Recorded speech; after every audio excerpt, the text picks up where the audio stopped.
Bienvenue sur Bulle de Bonheur, le podcast pour prendre le temps d'être heureux. Je suis Raphaël de Foucault, chercheuse inconditionnelle de Bulle de Bonheur. Alors cette semaine, un épisode hors série. Nous participons au Podcaston. Alors le Podcaston est un rassemblement de plusieurs centaines de podcasts. Alors rappelez-vous, en mars 23, nous y avons participé, nous étions 300 podcasteurs et podcasteuses. Et donc Bulle de Bonheur en faisait partie.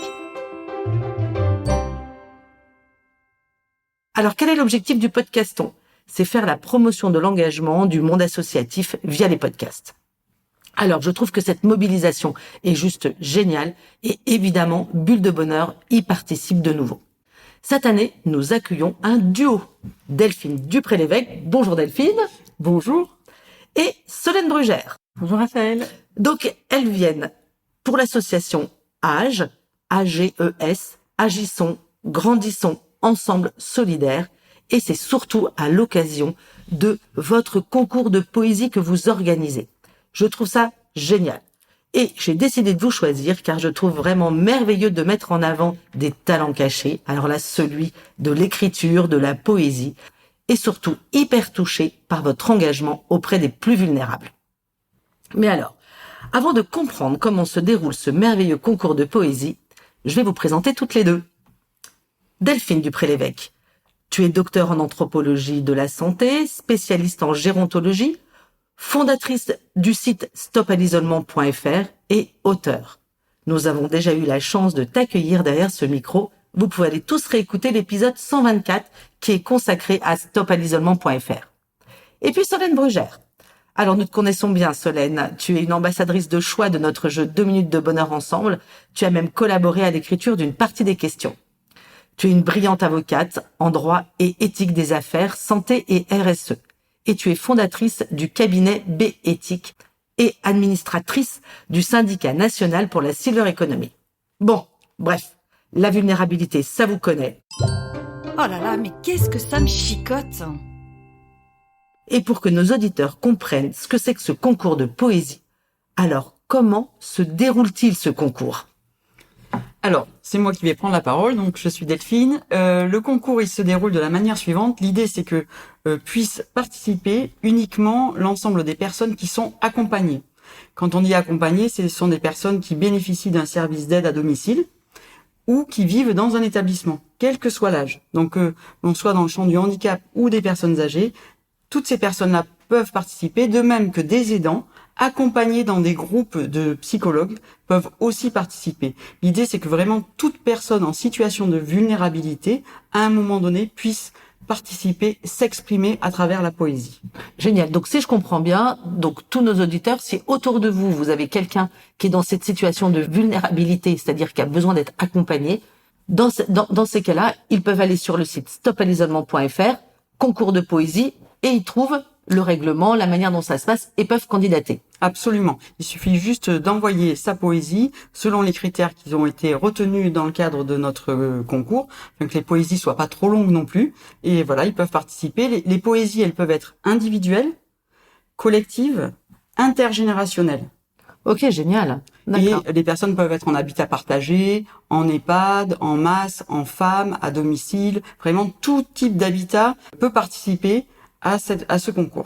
Et c'est uniquement français ou c'est francophone ? Alors c'est plutôt francophone. Cette année, on l'a ouvert à la francophonie. Génial. Donc on va voir si l'année dernière, on a reçu plusieurs poésies qui venaient de Belgique. Là, je crois qu'on en a qui viennent d'Afrique, de pays francophones, donc et peut-être du Canada.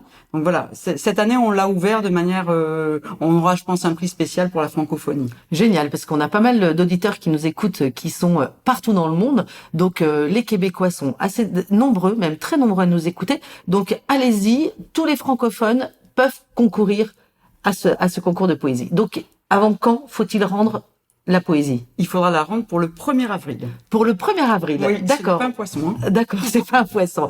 Du coup, le podcast paraît le 25 mars, il va falloir vite se mettre à l'écriture. Hein. C'est ça. Ok, très bien. Et après ça, la remise des prix ? Alors, c'est la remise des prix. On a d'abord une première sélection. En fait, on a un jury qui est déjà intergénérationnel. Donc, le jury est composé d'EHPADiens et d'EHPADiennes, de collégiens et de collégiennes, d'associations étudiantes et de poètes. On a une journée intergénérationnelle qui va noter en fait les poésies recueillies. Après quoi, on va classer chaque poème en fonction de la catégorie. Si c'est pour les personnes âgées, dans le champ du handicap, du domicile, de l'établissement, etc. Il y a beaucoup de catégories, ce qui fait que beaucoup de personnes ont un prix.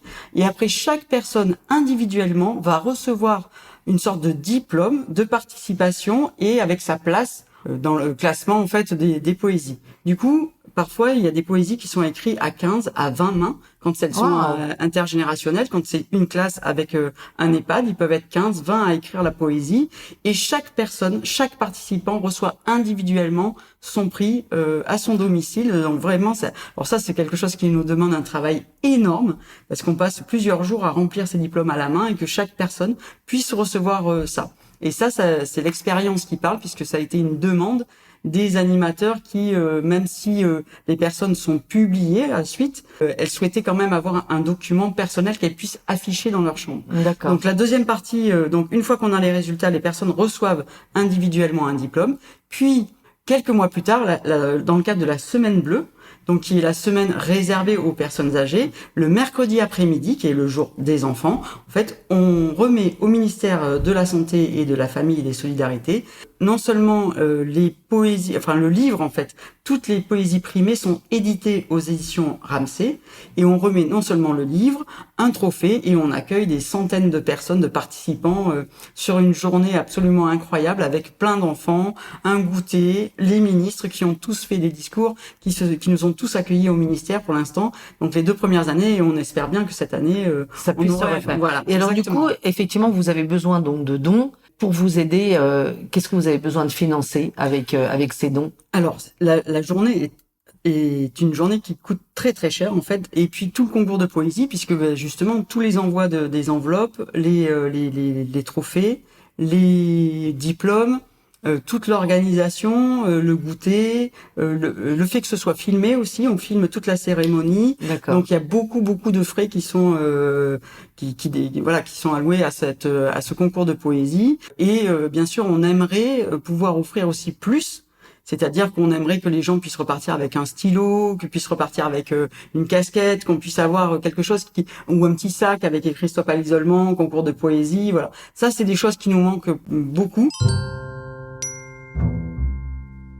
Et dis-moi, Solène, tu nous donnerais quelques exemples de personnes qui, en situation de vulnérabilité, qui ont participé à ce concours de duo ou de trio ou d'école entière? Ah oui, alors c'est la beauté, j'ai envie de dire presque la grâce magique qui existe sur ce concours, parce que au-delà de l'idée et de l'envie de proposer comme ça une initiative pour les personnes vulnérables, il faut quand même reconnaître qu'on ne s'attendait pas à recevoir des textes d'une telle qualité extraordinaire et qu'elles soient rédigées par des personnes âgées, voire très âgées. On a des centenaires et des personnes en situation de handicap, notamment qui sont cérébro-lésées à la suite d'accidents de voiture ou porteuses de trisomie, par exemple. Personne n'aurait pu imaginer que nous les premières, que ces personnes puissent créer des textes aussi beaux. Tu nous dirais un petit exemple justement là de ces personnes cérébro-lésées, de cette fille qui était porteur de trisomie, qui ont écrit un poème? Oui, alors j'ai refait la remise des prix en début d'année dans la Villa Sabrina, ça s'appelle, de l'association Le Club des 6 à la Croix-Valmer. Et c'est même merveilleux parce que le texte, vous allez l'entendre, est superbe. Alors c'est en acrostiche. L'acrostiche, c'est lorsque l'on prend les premières lettres d'une phrase. Donc là, savourons le jour, qui guide comme un fil conducteur le poème. Savourer la vie, c'est apprendre à penser autrement. Vivre le présent intensément. Oublier le passé.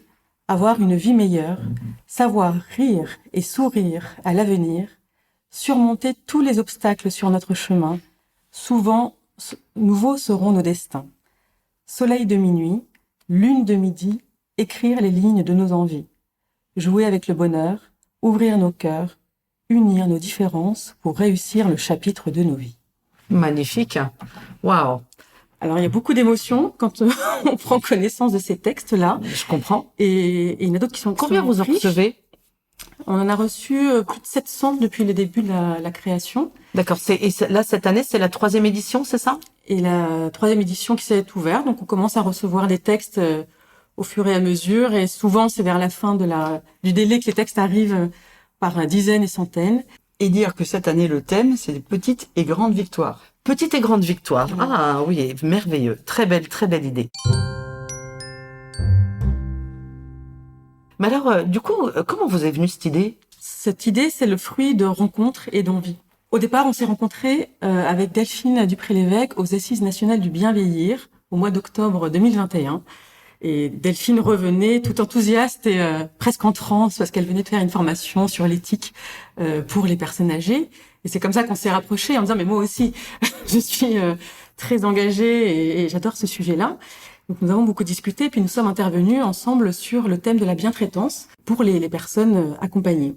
Et préalablement, au début d'année, donc 2 mois avant, moi j'avais rencontré le prof principal de ma fille, prof de français et de lettres, à l'époque Monsieur Direct, qui m'a dit, le premier jour de la rentrée, tiens, est-ce que Aloysia, ce joli prénom, c'est un hommage à ce grand poète, Aloysius Bertrand, donc que je ne connaissais pas, mais il m'a offert un livre de ce poète, il m'a offert un autre livre de poésie sur le thème du lien entre les ponts, les jardins, et il m'a vraiment surtout invité et incité à poursuivre, parce que je lui ai confié que j'aimais la poésie, que j'écrivais depuis des années, que j'ai un carton entier de textes écrits, et il m'a invité à aller sur ce chemin-là. Et ensuite, j'ai été invitée quelques semaines après par des voisines, thérapeutes et seniors de mon quartier, autour d'une soirée de lecture de poésie thématique. Donc là, en l'occurrence, les poétesses japonaises et les haïkus. Et là, ça a été une soirée extrêmement conviviale, intergénérationnelle, avec des échanges, du partage, de la créativité. J'ai créé mon premier haïku sur une paire de chaussettes. Ouais. Donc, ensuite, je rencontre Delphine et quelques jours après, il y a l'idée qui arrive, mais si on crée un concours de poésie pour les personnes en établissement. L'idée a été enrichie par Delphine, qui a pensé aussi aux personnes à domicile, et puis également le handicap, bien sûr. Et Delphine connaissait la ministre Brigitte Bourguignon, qui a tout de suite adhéré à l'idée. Donc ça nous a permis d'avoir le soutien du ministère de la Santé et des Solidarités. Moi, le professeur de français de ma fille est devenu le coordinateur des poèmes du concours et nous a amené ces associations de poètes qui sont aujourd'hui le jury professionnel, entre guillemets, qui note vraiment. Le jury est très indépendant et il a vraiment des critères de notation professionnelle.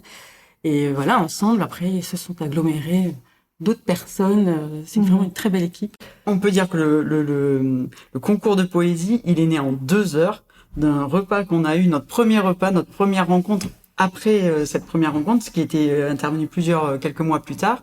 Et voilà, en sortant de ce repas, le concours était né, il était en nous. Et voilà, et effectivement, on a fait appel au ministre, etc., pour accompagner, et aussi à mon éditeur qui nous accompagne, voilà, et qui nous offre chaque année la publication des ouvrages. Franchement, on peut remercier les éditions Ramsay pour leur investissement. Et c'est vrai que depuis, ce n'est que du bonheur. Et c'est vrai que c'est quelque chose de très lourd à porter au quotidien. Ça demande beaucoup d'heures de bénévolat, d'investissement. C'est assez artisanal malgré tout. Mais face aux textes déjà qui sont d'une émotion incroyable, et puis face aux petites anecdotes que différents services nous rapportent, eh bien voilà, ça nous donne la force de continuer. Oui. D'ailleurs, il suffit de vous regarder toutes les deux là, les éditeurs, les auditeurs ne vous voient pas, mais en tous les cas, on sent que ça vous anime. Du coup, ça m'amène à la question que j'avais envie de vous poser. Mais quel bénéfice vous en tirez justement de ces concours de poésie? Je sens et j'entends que ça vous demande du temps, de l'énergie, beaucoup de temps passé et bénévolement finalement. Racontez-moi quels en sont les bénéfices. Alors effectivement, on pourrait s'arrêter à ces obstacles parce que ils sont pas neutres en termes de temps d'investissement, mais c'est comme s'il y avait une espèce de force en nous qui poussait à le créer, à le déployer, parce que les retours sont extraordinaires. Et puis ils sont évolutifs et ils s'enrichissent en plus au fur et à mesure des éditions. La première année, on avait pu constater surtout la joie des personnes de participer, la fierté d'avoir créé, d'être reconnu, d'être applaudi. Vraiment ce sentiment d'estime de soi qui s'était enrichi pour les personnes fragilisées. Et puis une énergie retrouvée aussi. On a par exemple dans les anecdotes le cas d'une gagnante qui était au fin fond d'un EHPAD en Bretagne, et puis donc on aurait aimé sa présence. Donc on a eu l'établissement qui me dit, vous savez, Madame X, elle est quand même bien fatiguée, elle pourra pas venir. Je dis, mais écoutez, c'est peut-être son dernier voyage, mais qu'elle vienne.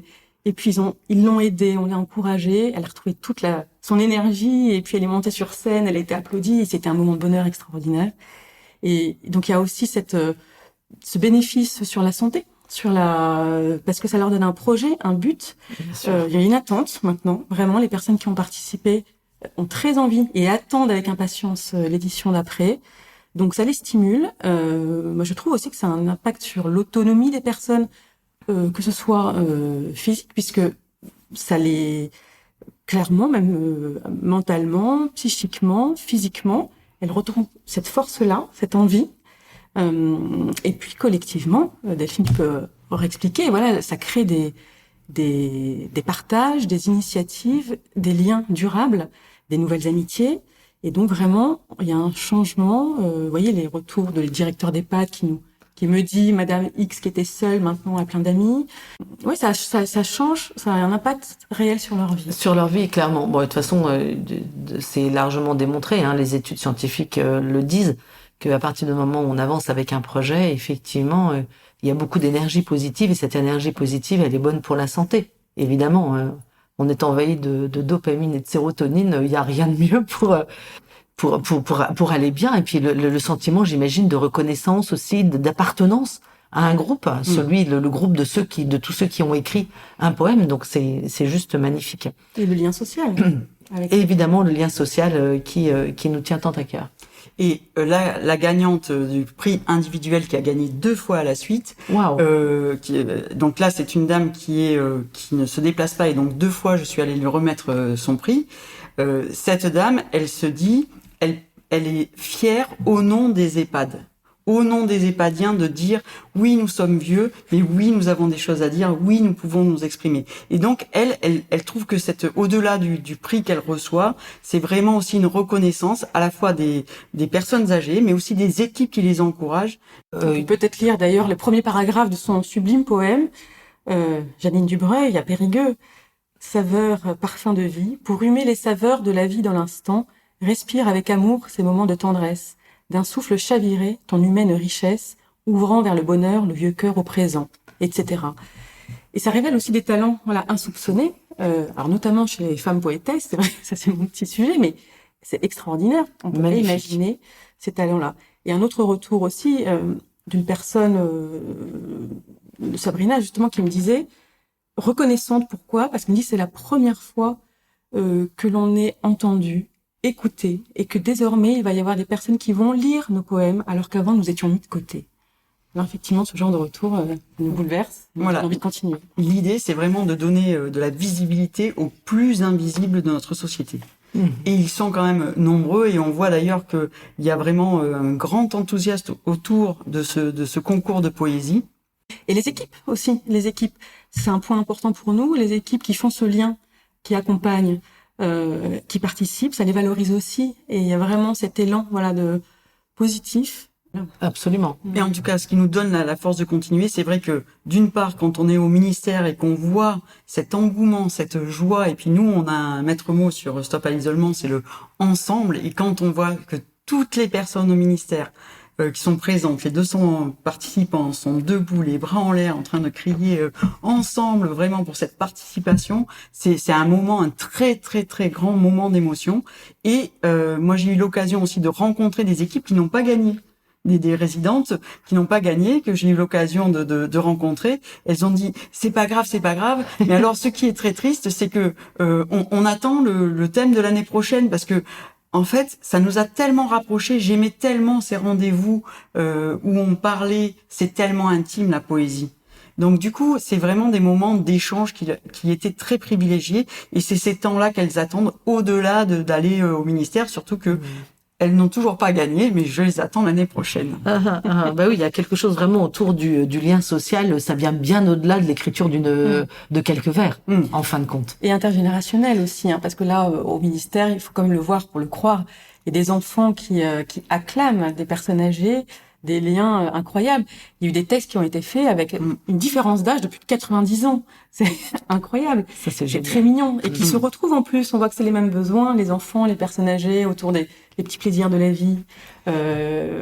Et les poésies aujourd'hui peuvent prendre vie, puisqu'on a les parties des collégiens qui lisent et qui sont filmées en ce moment sur Stop à l'isolement, qui lisent les poésies. Donc là, elles prennent vie, elles prennent corps à travers ces lectures d'enfants, mais on a aussi beaucoup d'artistes qui lisent des poésies, toujours pareil qu'on va retrouver sur Stop à l'isolement. Donc tout ça, c'est une valorisation quand même de ces personnes qui sont toujours un peu mises de côté dans notre société, qui aujourd'hui sont mises en lumière grâce à ce concours. Alors qu'est-ce qui nous donne la force de continuer? Mais tout ça.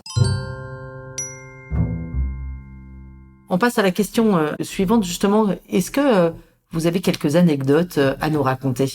Alors, je pense qu'on en a beaucoup, mais on va en trier quelques-unes. Et il y en a une qui m'a particulièrement marquée, qui est l'appel d'une psychologue qui travaille dans un PASA, c'est un pôle d'activité et de soins adaptés, de personnes qui sont donc plutôt atteintes de troubles Alzheimer à un certain niveau. Et comme elle m'explique, elle me dit, vous savez, au PASA, c'est très difficile que les gens soient tous assis autour de la table. Il y en a toujours un qui veut partir, il y en a toujours un qui s'endort, etc. Elle m'a dit, à partir du moment où on a créé le concours de poésie, où on a lancé Prendre le temps pour la première année, ça a été... les choses ont complètement changé. Et des gens qui étaient très apathiques, qui ne parlaient plus, qui étaient vraiment très renfermés, se sont mis à s'exprimer. Et elle m'a dit, toutes les équipes ont pleuré, les familles ont pleuré, parce que du coup, et en plus, ils ont eu un prix. Mais c'était extraordinaire. Elle m'a dit que ça a créé une dynamique et quelque chose qui s'était jamais produit avant. Donc Wow. C'était vraiment quelque chose qu'elles allaient reproduire. Extraordinaire. Et toi, Solène, une anecdote qui te revient en tête et qui t'a particulièrement touché ou qui t'a fait rire? Il y en a plusieurs, mais c'est vrai que j'aurais envie de revenir à l'EHPAD qui nous a accueillis, qui est un jardin d'ailleurs extraordinaire, avec d'abord les enfants aussi, et ce regard et ce lien qui peut se créer avec les personnes âgées, et notamment dans le jury intergénérationnel sur une catégorie, les enfants notent les personnes. Et alors là, c'est absolument génial, parce que pour la première fois de leur vie, eux, ils se mettent à juger des personnes ou à noter des personnes, des adultes. Et donc, c'est hyper drôle de les entendre, dire oh oui, mais madame machin, là ce mot il est joli, mais c'est pas terrible non plus. Alors elle là, et puis ils le font avec beaucoup d'enthousiasme et de cœur et un peu d'espièglerie parfois, ce qui donne vraiment une ambiance extra. Et puis peut-être l'autre anecdote alors sur la sœur aveugle, mais dont j'ai déjà parlé, c'est pas grave. Non, vas-y. Donc c'est l'histoire de ce directeur d'EHPAD qui m'a confié mon coup de cœur de cette année. Donc c'est une femme qui est devenue aveugle au fur et à mesure du temps, qui est sœur d'ailleurs, et elle raconte dans un poème très drôle avec un petit mot, plouf, comment est-ce qu'elle a fait son premier plongeon alors qu'elle était aveugle. Et elle raconte comment le sport et handisport l'a aidé à surmonter cette crainte et le texte est très très bien fait. Et ce qui est très touchant aussi, c'est que c'est une femme qui, par sa cécité, était assez isolée. En fait, le fait d'avoir gagné aujourd'hui, c'est la star de l'EHPAD. Là, on a fait une remise des prix aussi. On devait être 2, on était 40. Il y a eu des bis repetita pour qu'elle puisse réciter par cœur. Hein, c'est extraordinaire, devant tout le monde, et des applaudissements chaleureux et soutenus pendant longtemps. Voilà. Et elle, physiquement aussi, son attitude a changé. C'est-à-dire qu'elle a pris plus confiance en elle, et elle s'est fait de nouvelles amies. Tout le monde la reconnaît dans les pattes comme la grande gagnante, etc. Et je trouve ça très joli, et elle prépare déjà un texte. Pour le suivant, tu aurais quelques lignes à nous lire de ce plouf? Alors elle est amusante parce qu'il dit il y a un mot que je n'ai pas écrit, c'est pour ça que c'était mon coup de cœur, c'est le plouf justement. C'est une autre résidente Marie qui lui a confié et qui donne effectivement cette saveur très vivante à ce texte. Donc, en attendant que Solène retrouve ce texte et nous fasse une magnifique lecture, je tiens à remercier quand même Ludivine Munoz, qui est notre marraine pour ce concours de poésie sur Petite et Grande Victoire, qui était bien sûr en lien avec les Jeux Olympiques. Et Ludivine est 6 fois championne du monde, 3 fois médaillée d'or paralympique en natation. Et donc, elle a accepté cette année d'être la marraine du concours. Vraiment, on la remercie. Et c'est quelqu'un qui va donner, qui donne une énergie autour d'elle incroyable. Et on sera très, très, très heureux qu'elle soit avec nous pour la remise au ministère. C'est un modèle, c'est un exemple, c'est du courage, et je pense qu'elle en donne à tout le monde, et je pense que l'ensemble des personnes qui seront là vont lui en donner aussi. Oh, génial. Parfait enchaînement autour de ce thème, saveur de mon premier plongeon. Aujourd'hui, c'est mon tour de plongée. Le maître nageur près de moi, très attentionné, à m'encourager. Quant à moi, sidéré, passablement stressé, la peur au ventre, vais-je risquer ? Plouf ! Me voici au fond de l'eau glacée, et, surprise, toutes mes peurs s'épuisent. Plus de honte, sans effort, je remonte. Ce qui me paraissait un grand abîme, très vite, ma tête émerge, minute sublime. Génial. Magnifique. Nouvelle naissance, je n'en crois pas mes yeux, et pour cause, je ne vois rien. Parce qu'il y a aussi beaucoup d'humour dans ces textes-là, c'est génial. très amusant. Génial. Sur les joies immenses, dépassement de soi. Et puis ensuite, derrière des philosophies aussi, il y a souvent des messages. C'est ça aussi qui est très beau dans ces textes, c'est qu'ils nous transmettent des messages de philosophie de vie, en fait. Voilà, elle nous dit, et si notre vie n'était qu'une suite de petits plongeons dans la confiance ou de petits bonds en avant, tambour battant dans l'espérance, qui nous ferait avancer toujours plus haut, plus profond. La vie n'aurait-elle pas plus de saveur, plus de sens? Ne gagnerons-nous pas en exaltation? À chacun de goûter, d'anticiper, de se risquer. Vive la vie. C'est bon, très bon. Ah, génial. Génial. Et à propos de risques et de déplacements, alors dans une peut-être la dernière anecdote, mais donc l'année dernière, il y a des dames qui vivent dans un EHPAD au fin fond de la Gironde, pour lequel il y a eu beaucoup de problèmes pour venir à Paris, et à la fois parce qu'elles avaient un doute sur le fait de prendre le train, mais aussi sur le coût que représente en fait le fait de se déplacer jusqu'à Paris avec tous plutôt le taxi que le métro, puisque c'est pas très adapté non plus. Et donc elles ont décidé cette année de créer une association de friperie solidaire. Et donc elles espèrent en fait vendre un maximum de vêtements pour pouvoir justement venir à Paris et qu'elle gagne ou pas au concours de poésie. Oh, c'est formidable, c'est vraiment génial. Donc, vous l'avez tous compris, hein, il y a une énergie derrière ce concours de poésie merveilleux. Et à vous, tous les auditeurs, on compte sur vous pour aussi avoir l'énergie de donner quelques petits sous pour toutes ces personnes et pour ce projet véritablement magnifique. Allez, je change de regard. On va passer à la deuxième partie de notre podcast. Justement, je vais vous poser quelques questions. Donc, pour les auditeurs, ça va être réduit par rapport à d'habitude. Donc, je vais poser juste 2 questions. La première, c'est une valeur humaine qui te rend heureuse, Delphine. Moi, c'est la générosité. Ah, surprise de surprise. Ça transpire bien. Et toi, Solène? La solidarité. La solidarité, pareil. Si la générosité rencontre la solidarité, ça fait un concours de poésie. Ah, ça serait merveilleux, c'est vrai. En plus, on n'avait pas préparé. C'est génial. Formidable. Et une deuxième question. Quels sont, on va commencer par toi, Solène, tes 3 synonymes de bonheur? Alors, la joie, nous partageons, je le sais, ce synonyme, le partage et l'amour. Joie, partage, amour. Et toi, Delphine? Pour moi, ce sera le sourire, l'amitié et ensemble. Ensemble, être ensemble. Eh ben, écoutez, vous avez toutes les deux, toutes les qualités pour que tout fonctionne. Il vous faut juste quelques petits dons pour pouvoir continuer ce... Petits ou grands dons. Petits ou grands dons, absolument, pour vous aider. Alors, vous savez, notre podcast se termine toujours par une petite mousse, qui est une citation que je trouve particulièrement inspirante par rapport au thème que nous avons abordé.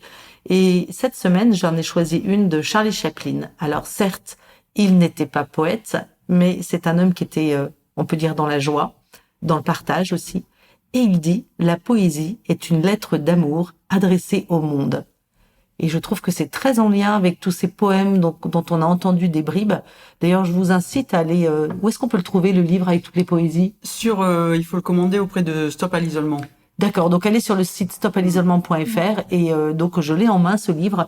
Poésie, les saveurs de la vie. Donc c'était le thème du concours 2023, donc édité aux éditions Ramsay. Alors voilà, cet épisode un peu spécial touche à sa fin. Alors j'espère que vous l'avez aimé. Je vous encourage surtout à visiter le site podcaston.org. Alors podcaston, ça s'écrit Podcaston, pour découvrir aussi les centaines d'autres associations à travers d'autres très bons podcasts. C'est aussi l'occasion, si vous en avez la possibilité, de faire une promesse de don pour l'association AGE, et donc qui s'écrit AGES, et tout ça, vous allez retrouver sur podcaston.org très facilement. Donc, je compte sur vous et merci pour votre fidélité à Bulle de Bonheur. Merci. Merci Raphaël. Delphine d'être venue. Raphaël. Merci Solène de vous être prêtée donc au jeu et d'avoir accepté de venir parler de votre association et de ce magnifique concours de poésie. Avec Bulle de Bonheur, prenez le temps d'être heureux. Merci pour votre écoute. Si vous avez aimé, dites-le nous avec 5 étoiles. Laissez vos commentaires et envoyez des bulles de bonheur à vos amis et partagez ce podcast. Inscrivez-vous à la newsletter en allant sur notre site 2 minutes de bonheur pour être notifié des prochains épisodes. C'est aussi très facile de nous trouver sur les réseaux sociaux, Facebook et Instagram. Il suffit de chercher 2 minutes de bonheur. Bulle de bonheur est propulsée par 2 minutes de bonheur, des outils pour créer du lien et prendre le temps d'être heureux.